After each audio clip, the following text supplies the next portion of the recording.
இறைவன் திருக்குரானில் சொல்லும் பொழுது زُيِّنَ لِلنَّاسِ حُبُّ الشَّهَوَاتِ مِنَ النِّسَاءِ وَالْبَنِينَ وَالْقَنَاطِيرِ الْمُقَنطَرَةِ مِنَ الذَّهَبِ وَالْفِضَّةِ وَالْخَيْلِ الْمُسَلَّمَةِ وَالْأَنْعَامِ وَالْحَرْثِ மனிதர்களுக்கு இந்த உலகத்தில் உள்ள பெண்கள், குழந்தைகள், கால்நடைகள், விளை நிலங்கள், திரட்டப்பட்ட வெள்ளி தங்க குவியல்கள் போன்ற ஒவ்வொரு பொருட்களுமே நேசிப்பதற்காகவே கவர்ச்சியாக்கப்பட்டிருக்கிறது என்பதாக அல்லாஹ் சொல்லுகிறான். அப்ப அல்லாஹ் இந்த வசனத்தின் மூலமாக மனிதர்களாகிய ஒவ்வொருவருக்கும் அல்லாஹ் சொல்லக்கூடிய விஷயம், பூமி முழுக்க இருக்கிற கவர்ச்சியாக இருக்கிற ஒவ்வொரு பொருளுமே அது இயல்பாகவே மனிதர்களாகிய நம்முடைய உள்ளத்திற்கு நேசத்திற்குரிய பொருளாகவே அல்லாஹ் ஆக்கியிருக்கிறான். அது இயல்பாகவே அல்லாஹ் எப்படி ஆக்கி வச்சிருக்கிறான், எந்த பொருளை பார்த்தாலும் அதன் மீது ஒரு ஆசை வரும். ஆசை என்று சொன்னாலும் பேராசை என்று சொன்னாலும் ஒண்ணுதான்.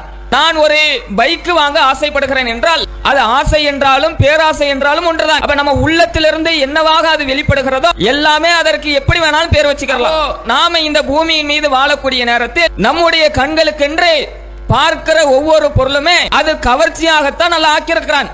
அந்த கவர்ச்சியின் மூலமாக நம்முடைய உள்ளங்கள் இயல்பாகவே அதன் மீது நேசம் கொண்டதாகத்தான் இருக்கிறது.